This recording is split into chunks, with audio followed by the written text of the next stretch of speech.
for those contributions. Aki, if you could please come in. Thank you. Thank you very much. And again, thank you to everybody who's taken the time to join this. We have the pleasure of having met with many of you already in those phases of the project where we were gathering information and doing our research and finding out where you were all at on the matters of transportation and traffic planning that influence this delivery of the smart city. As noted,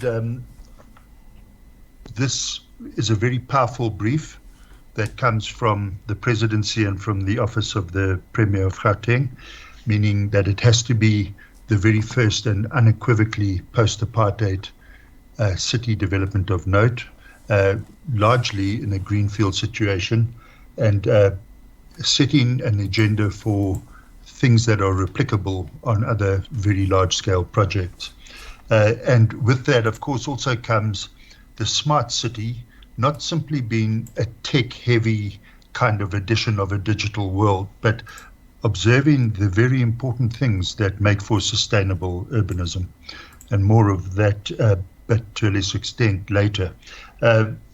We note that sustainability agenda, though, to be vital to this, and clearly transportation and traffic planning is a fundamental part of that agenda. We know we cannot go forward into a future of 30 million people in the Gauteng city region over the next 40 to 50 years, assuming we're going to be doing that on road-based private transport and private mobility. That is clear, and we know it's also not going to get there simply with the taxi industry having to carry on doing a lot of heavy lifting, and it's also probably going to go well beyond simply buses. We know we're going to be talking about a very integrated transportation strategy as a whole, and that's fundamental to this aspect of sustainability, and it's why we've made this such an important item for discussion now at this early stage of our early thinking around the master plan. I'll take off my video now and go to sharing.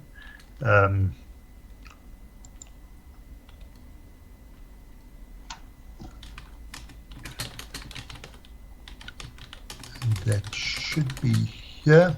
I'd like just some confirmation that people can see what's on the screen at the moment.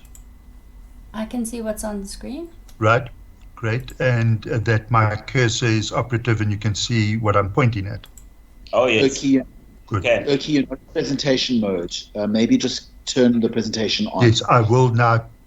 I wanted to just clear that up, and now I'm ready to go to full screen. It's always better on the full screen, and I trust that you're sitting back with your popcorn. Thank you. Apologies, okay, I'm one of the people that can't see anything. Oh, really?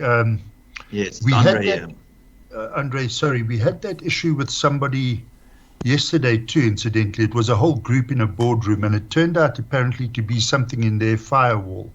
So can we very quickly take a reality check and see if there are other people who are not seeing this, or whether it's only Andre? Just a suggestion, colleagues from one of our other meetings. Can we use the hand function just by a show of hands?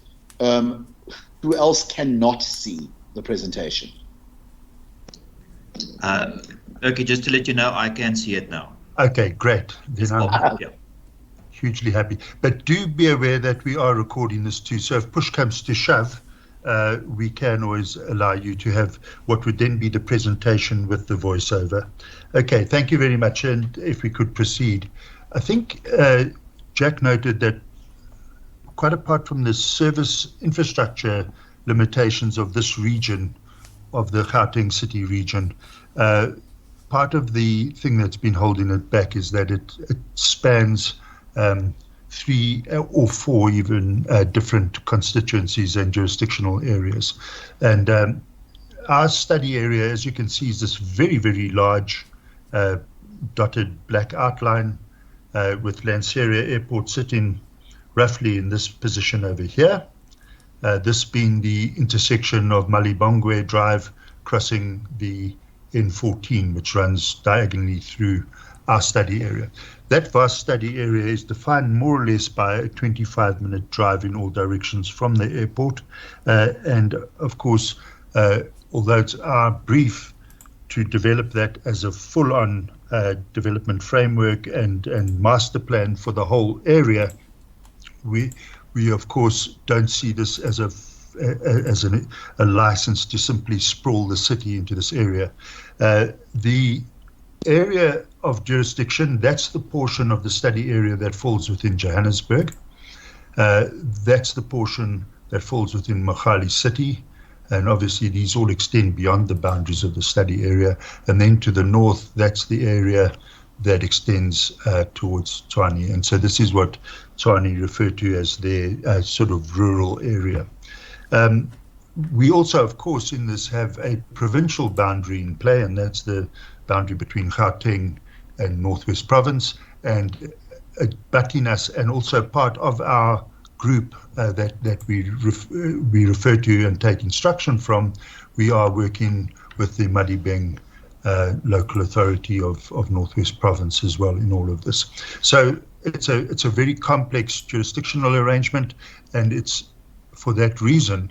And of course, there are so many things that have to do with traffic and transportation that inherently always cross these jurisdictional boundaries that make this a cause for how do we make this piece of urban acupuncture with a new smart city in such a way that we work across these boundaries seamlessly.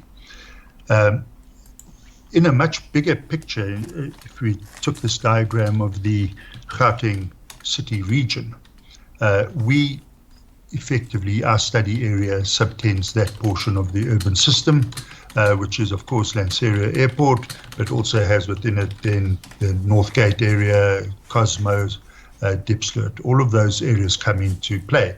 And of course, that's terribly important for what we're doing here as well, because historically there has been quite a lot of marginalized groupings in this fringe area of the city region.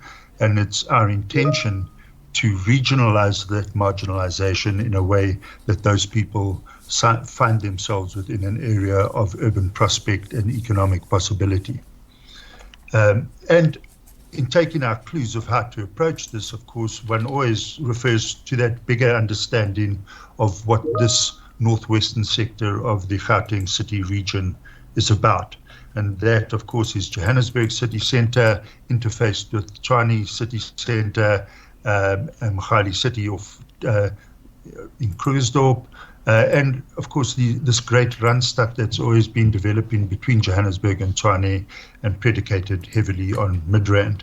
There's also the traditional west corridor from Johannesburg to Krugersdorp and then onward to Randfontein, and that sets up a quadrant where a vast amount of growth has been occurring over the last 20 to 25 years to the northwest of Johannesburg in the form of fourways and all of those sort of areas.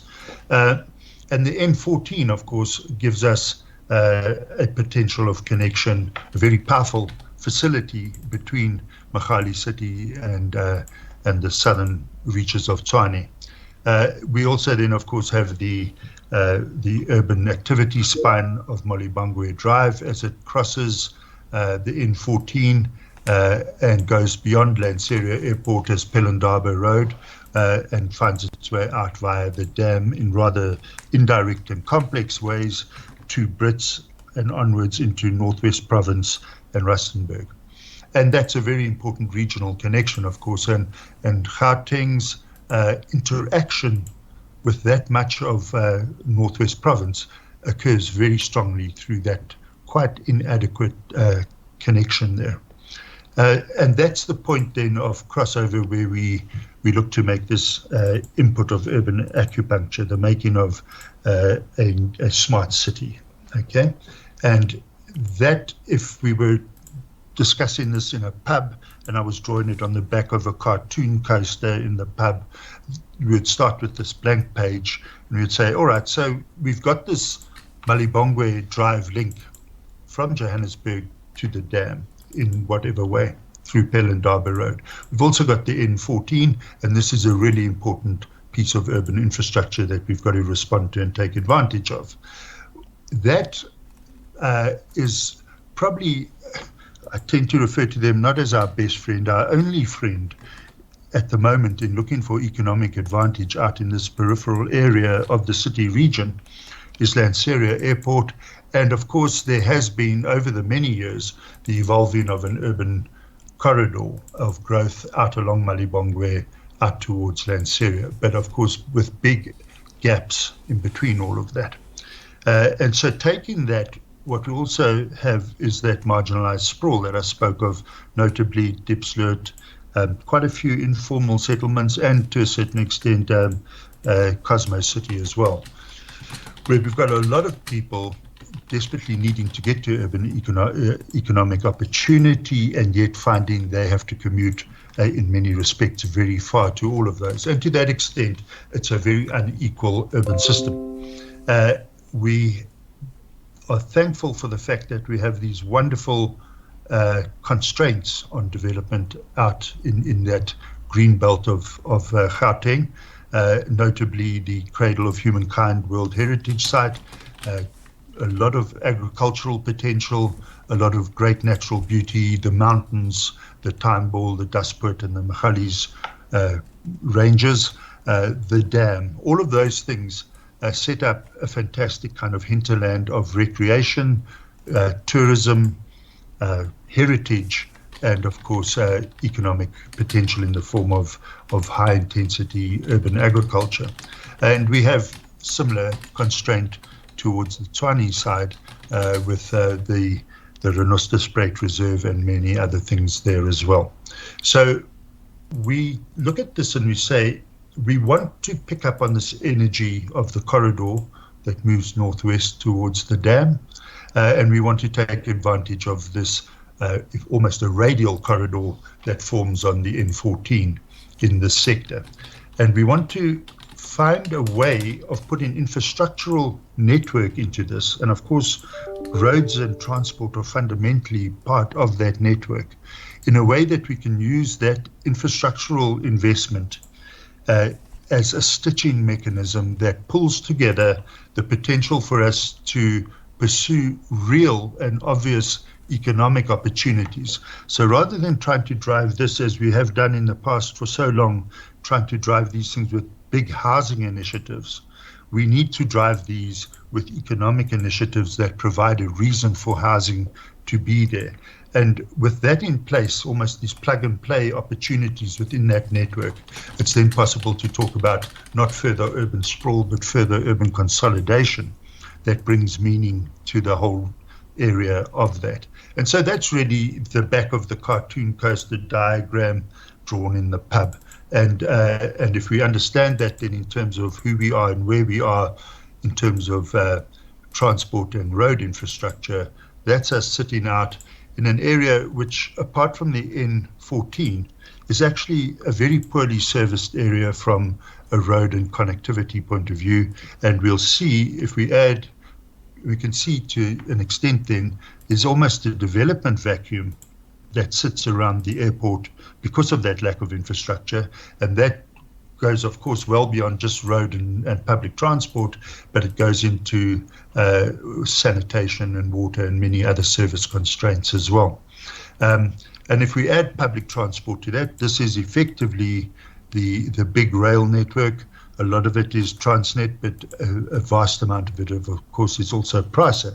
And that, of course, has always been our cause for great optimism, because that is the kind of location of stations. We are aware, of course, that many of these stations have ceased to be there because the railway line has ceased to be there in lots of cases as well. And so we continue to be, of course, very worried that what should be a great cause for optimism going forward still has to be put back in place in many respects. But it's a fundamentally important part of this big picture. The other big thing, of course, is that Gautrain has put in an enormous amount of connectivity into that overall system. It still misses Lanseria and our area comfortably, but there is more to that in a moment. But there always has been this idea of how do we use notably public transport, if possible, to pick up on what is quite clearly one of the most poorly served parts of this expanding urban system from a public transport point of view. And so that diagram is important going forward. As I say, Lanseria is the second great airport for the Gauteng city region, and notwithstanding that, it actually has rather poor connectivity, but it's an incredibly well-run airport. It's a very important strategic installation, and it's a great cause for our optimism. What's also noted here is an historical idea that Transnet have always had this very strong goods route that runs to the north, east, and south and southwest of the Gauteng city region. And there had been an ambition to try and see if it was possible to include a link of that to give a full circle around the Gauteng city region, which of course is the industrial heartland of the whole country. And we have, in discussion though with Transnet, found that there's probably less. The idea was historically that one would look for connection in many respects through old mining infrastructure that was compatible from a gauge point of view, but which would have to be virtually redeveloped. But it does get us out to Tarleton at this point, which potentially gives us a reasonably good alignment for rail, at least to the airport.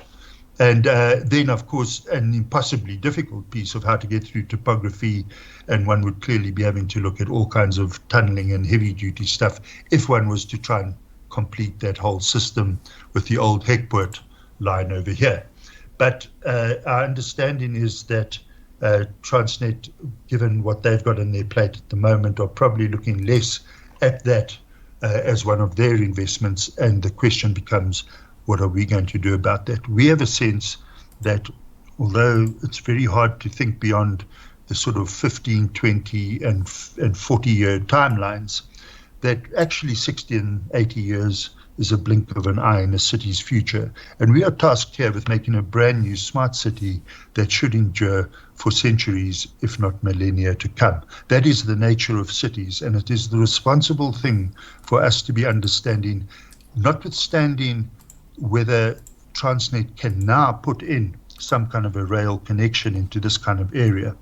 We need responsibly to make allowance for that. Of course, we'd like it to come sooner rather than later, but at least we've got to make allowance for some sort of a rail-based platform to this region, because that is the responsible thing to do.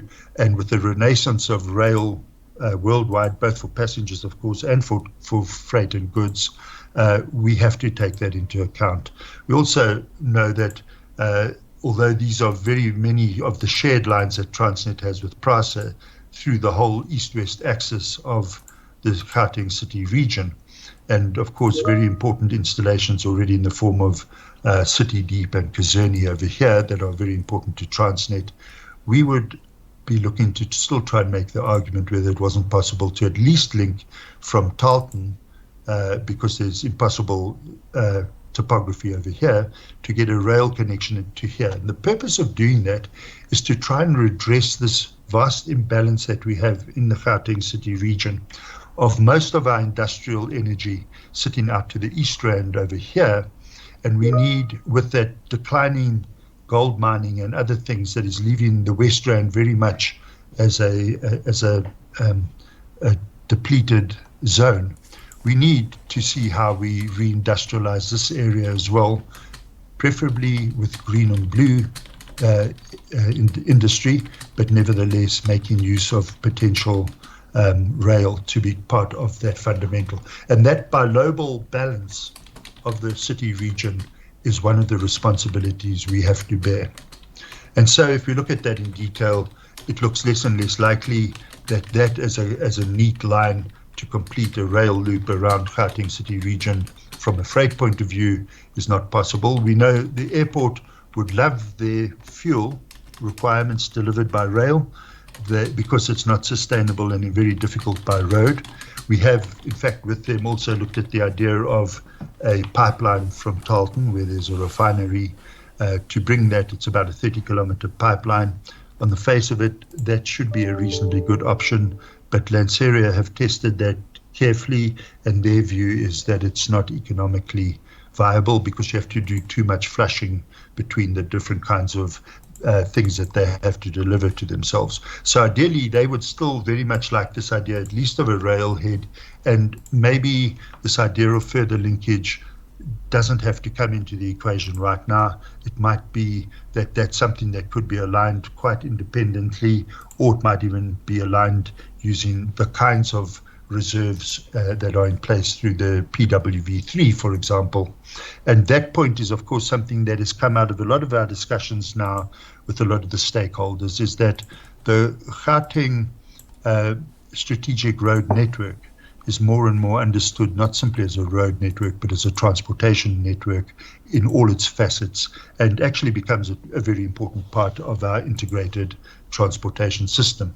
So we want to see if we can at least get that red line in place to a railhead. And of course, the idea is not necessarily to get it right to the airport, although that might be one of the things that gets done, but to create an energy between the airport and a rail hub remains a long-term requirement in our view. Of course, the Gauteng strategic road network is fundamental to a lot of how we consider the connectivity of our study area. And on the face of it, it looks like it's an incredibly well planned and serviced area, except, of course, the majority of these roads are all dotted and proposed and aren't necessarily on very clear timelines at the moment. And so we take a lot of comfort in that, A, because we know it's giving us the network that is reserved through the Infrastructure Act. We also know that it allows us, in fact, to pursue different pieces of information or linkage that are required at any given time, so that we're not looking to try and build out a major system. We're looking to say what is necessary to get going with the embryonic part of the smart city in a way that we know we've got lots of fallback positions within that. And so there's obviously a vast amount of discussion in that, but we have it all in place. And then if we add to this now the increasing commitment to this idea of this being actually a movement network as opposed to just a road network, we take a lot of encouragement from that as well. There are, of course, detailed issues that one will talk about as we go forward with more detailed planning in and around this. But there we have Lanseria Airport sitting with Malibongwe, crossing the N14, and of course the Cedar Road extension as part of the K33, eventually having that kink sorted out at the moment, but those become important informants to how we think about this. And our view at the moment is that we see effectively making a big investment into the upgrade of Malibongwe in such a way, though, that with that we deliver the early parts of high capacity movement. And so if that isn't a rear via initially, if it's a high occupancy route of lanes incorporated into that upgrade, that might well be it. But we certainly need to be understanding more than simply improving the road connection to Lanseria Airport. We've got to be understanding it as the beginnings of high capacity contact with that. And we know that the PWV3 there gives us a lot of fallback position in all of that. We don't have to worry about how we make provision for future things. That has already been taken into account with the Gauteng strategic road network. And so as and when required, the PWV3 can come into play, and that might be earlier rather than later. We know, for example, that at the moment, if we had to just refocus our attention further to the north, Lanseria Airport now sits roughly down in this area over here. This is Malibongwe having become Pelindaba Road, finding its way in a very tortuous way through down towards Broederstroom, and eventually turning off and getting onto the road that links you across the western edge with its bridge over the Hartbeespoort Dam up to there, which until recently, of course, you had to then go into a very difficult place of getting back to just near the dam wall, getting through that mess that happens at that intersection, go back out towards Rustenburg, and then break off and get onto the N4. All of that, of course, has changed recently. There we've got the Pelindaba Road as shown over there, but up to the north and coming back to us from this region is we've got the PWV3 network in place there, but what's already now just been opened, in fact, is the PWV1 portion, bringing us back from the N4, the N4 back through the Mogalis range in what I believe is referred to as the Pampum-Kop connection. So that brings us back and allows us to get across the dam fairly seamlessly and straight. We then, though, hit this very tortuous thing still of going via Broederstroom and back through the Hennep's River, etc., to link on to Pelindaba Road. And as we understand it, and we had a session with them just last week, there's now the view that maybe we should be looking at, with the idea of upgrading Malibongwe, should there be this idea of implementing all or some or strategic pieces of the PWV3 as well. That is, as we understand it, a SANRAL study that's just been commissioned.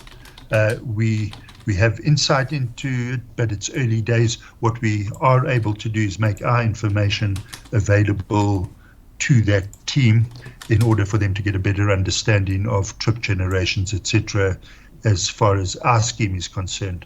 But one can see that at least that red portion that we indicate there, if that portion of the PWV3 was put in place to link as far as at least the Pelindaba Road, it will have hugely taken out a lot of the friction of getting through to Northwest Province there via the Hartbeespoort Dam. And we think that that is, as part of our bigger thinking, quite an important issue. The issue of if and when the PWV gets implemented in this portion of Pelindaba and down past and bypass it, Malibongwe, that becomes really a separate issue, which is under control of a different team at the moment. So if we go back then, the other vastly important piece of connectivity here is rail, passenger, and that is passenger rail, probably and notably in the short term via the expansion of the Gautrain system. And as we understand it in discussion with them, the idea at the moment is that's where we have the existing portion of Gautrain with Sandton Station sitting there, and that phase one of their expansion to the west would be to go via Randburg to Little Falls. And that added to that phase one is the spur that then goes off to Cosmo City in ways that we don't yet know in detail, but in principle, that's what we understand to be phase one of Gautrain's expansion. Notably for us, of course, that that phase one expansion makes a very significant input into this portion of our study area down to the south of the study area. Nevertheless, we are aware, and certainly it's vastly on the wish list of Lanseria Airport, that there was a control of that, having got as far as Cosmo City, to be able to go further north to the airport and make contact there, because straight away that gives this airport contact with our Tambo Airport then. And so it's our wish and ambition that that would become something which at the moment scheduled as a stage 5 extension. We would like that to come so much earlier. Gautrain have said in discussions with us that they regard it as an issue of bums on seats, and if we can show reason why that should be brought forward in phasing, they would be more than amenable to looking at that. And so we would obviously be keen to see that thing happen sooner rather than later. And we would, in fact, from our point of view, be asking, probably quite naively, that should maybe be province's view of looking at how do you use Gautrain as a city-building piece of infrastructure, because we know it has proved that in buckets since the implementation of its first phase, that if we could put that in sooner rather than later, we would not only be driving the airport's economy, but we would also then be able to drive a new city input here as well. The smart city would effectively be based on public transport from day one, and that would be a great wish. We are aware of the presentation that Gautrain made to the National Treasury recently. We've got that documentation. We understand that there are potentials for private investment, for PPPs and all sorts of things. We would obviously be looking at this as one of our core pieces of driving the smart city.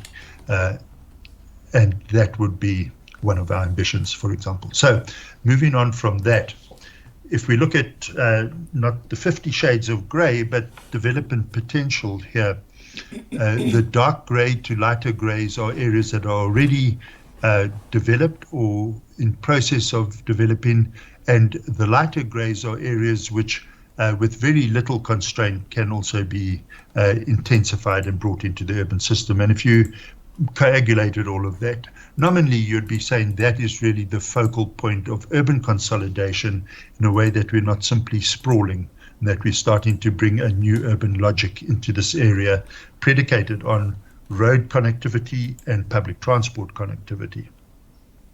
And that means we have to talk about sustainability. How do we do that sustainably? And I'll just run through this very quickly, because transport is, of course, part of this. There are many dimensions to sustainability. It's not just a green agenda, and it's also not just a smart city thing with a lot of techno savvy. It's about fundamental stuff. The sustainable city has to be compact in its extent, with emphasis on walking. It has to be complex, so that we reduce the need to commute by making it mixed use, intense and dense. In effect, we live, work, pray and play in the places where we find all these things met in one place. It has to achieve social integration. If we've got to get beyond this idea of the very few who have a lot and the very many who have very little, we've got to find social inclusion, and we've got to find economic inclusion, and that's what makes for spatially inclusive and democratic cities. And we have to allow for how local economies grow in all of this in a dual logic way. We can't just have a centralist economy picking things up. People could say, look what the private sector yielded in Sandton, or indeed at Waterfall. Yes, they have done an extraordinary amount of investment into those areas. Yes, there are cities there. They are, however, not publicly led cities, and they're not inclusionary cities. In effect, they're almost exclusive still. And that's a very clear injunction in our brief, is to achieve the inclusionary, publicly led, public environment-based new city. And of course, it has to be public transport, and we've spoken about the importance of that. It's got to be about mass transport and feeder systems. It won't be simply private mobility. And we need to get NMT in as the default. And if you can't get to where you need to go through non-motorized transport terms, you have very easy and affordable access to public transport. It has to be our ambition. And of course, we include biodiversity and the green agenda and ecology and all of this as an underlay to everything we do. And through that, then we find energy efficiency through spatial patterning, waste to energy, water harvesting, water reinjection into the aquifers. All of those sustainable issues take place because we set this up correctly. And then smart cities evolve because they're allowed to be smart, and the infrastructure we add to make them smart finds a rich ground to grow in. And the next generation of logistics hubs is fundamental to this. This is the way the world's working, and how we use rail in all of that is vital. We also have to look at servicing that now becomes far more appropriate from an infrastructural point of view.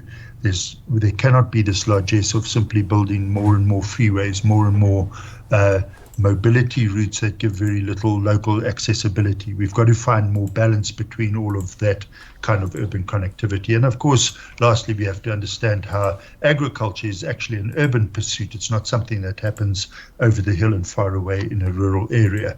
This is an area, it's not actually great for farming, but it is great for its ability to use the water resource centers in the form of how we use sanitation, etc., to yield water.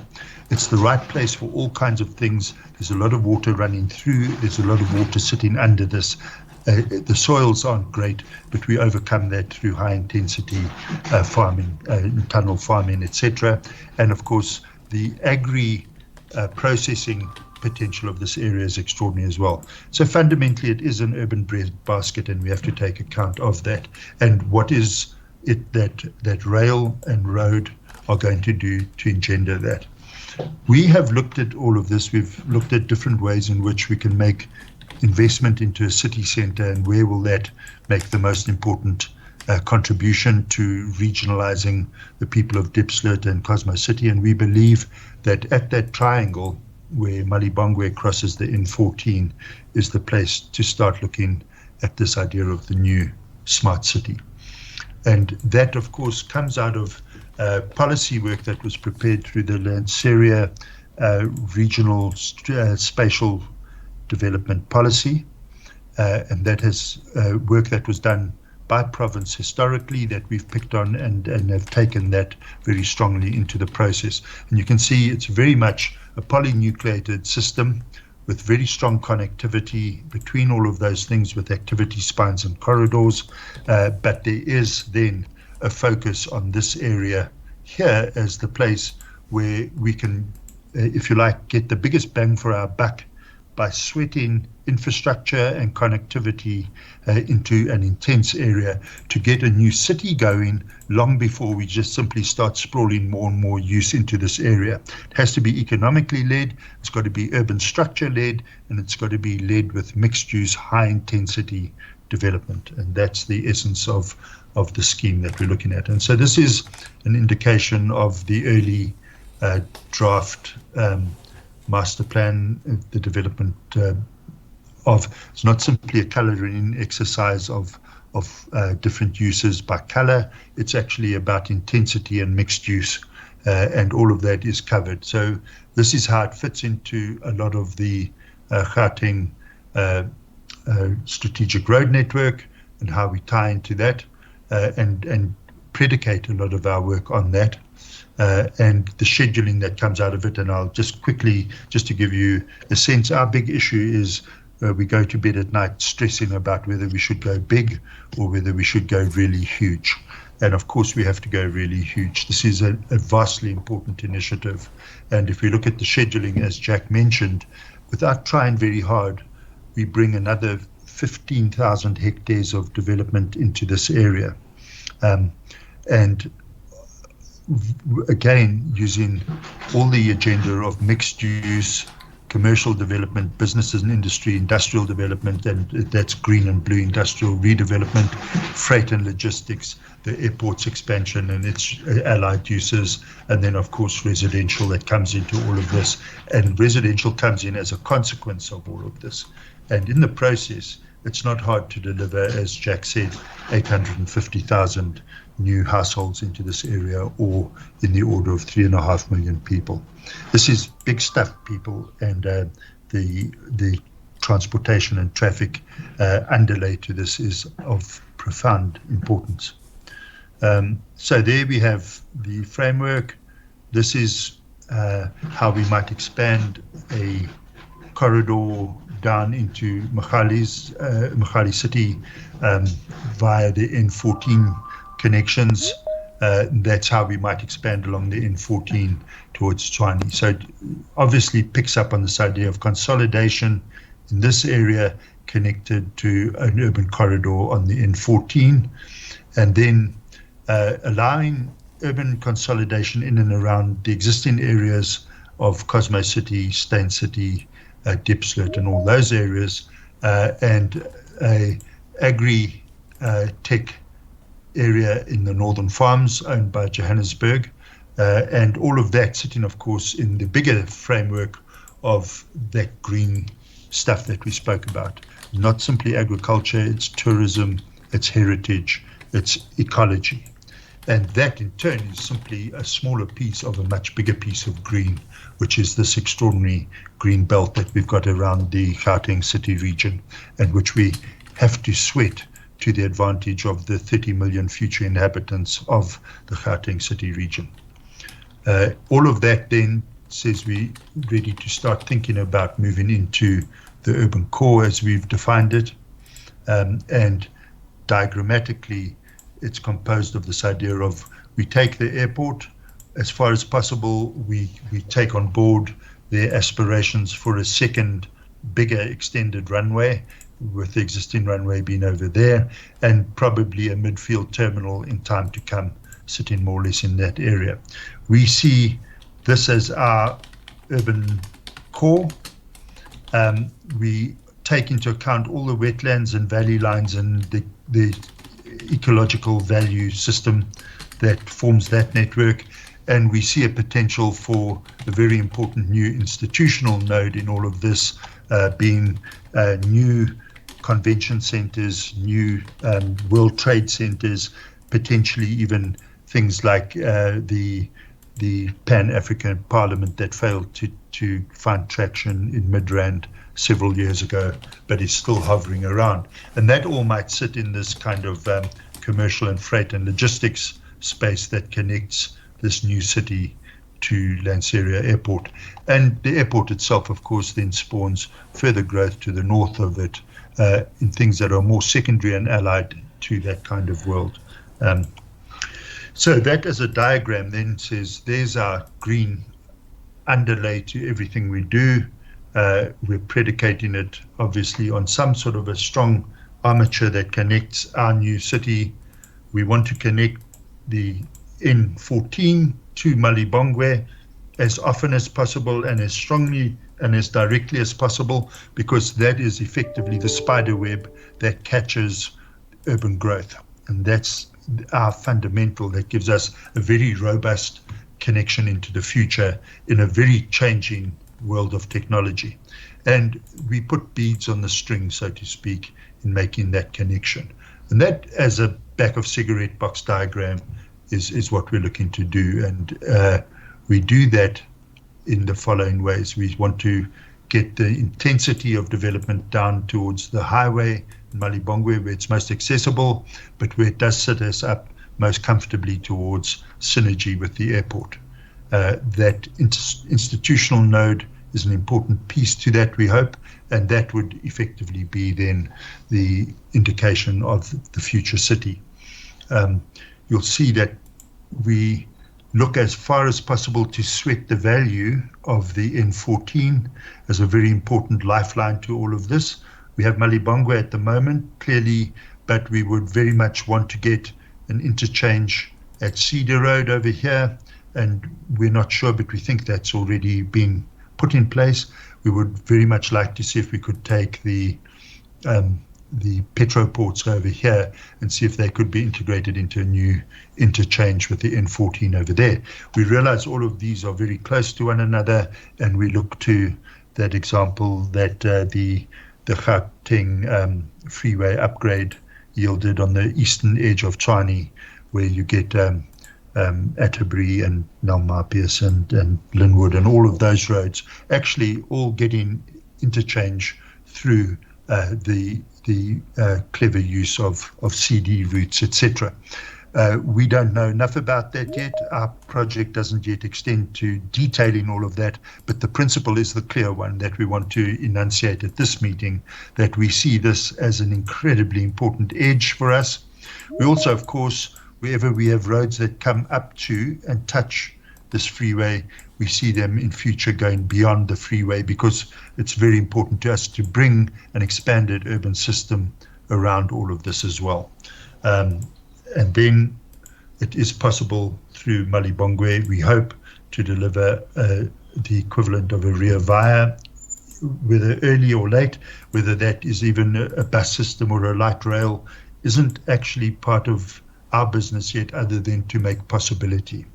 And then it's possible to look at shuttle systems and the non-motorized systems that feed all of this urban system. And that's where we would potentially see then Gautrain coming through all of this, giving us potentially a Grand Central station over here and driving a transit-orientated development very much focused in that area there. Hopefully that being a cut and cover situation that gets us to an airport in ways that we don't yet know. But it does say diagrammatically then that this is what we've already spoken about, the sweating of the N14 from a road point of view, the use of Malibongwe, whether Malibongwe in future has to go through underneath a future runway, go under, if they did extend the existing runway, all of that comes out of the washing with further discussion. If there are internal connections, whether those two might go through under the runways, as is very often the case in expanding urban systems. And of course, the PWV3 that would come to the outer edge of all of that over time. The other one, which is the K125, a very short link from the future K31 down to the Cedar Road extension over here, we would think could either become less of a provincial road and more of a local authority road inside this urban system, because it's not particularly going from anywhere important to anywhere important.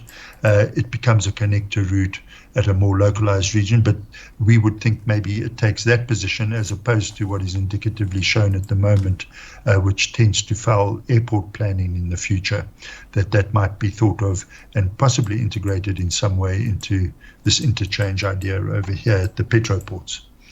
But then with that, it's possible to talk about potentially getting linkage from a public transport point of view out to the airport sooner rather than later, to put in the green inner city NMT and inner city shuttle system, to grow then Gautrain in such a way that it potentially comes up through all of this, potentially serving something at our urban core, and then one, however it's integrated into the airport, which comes out of the more detailed work of the airport and where they eventually put their new terminal. And potentially with that being far enough away from the Cosmo City station, which is part of phase 1, to see if there was a possibility of fitting another station in somewhere between that at roughly a 5-kilometer spacing. We don't know enough about that, and obviously this is an indication of stuff we would like to take forward in bilateral discussions with all the various agencies.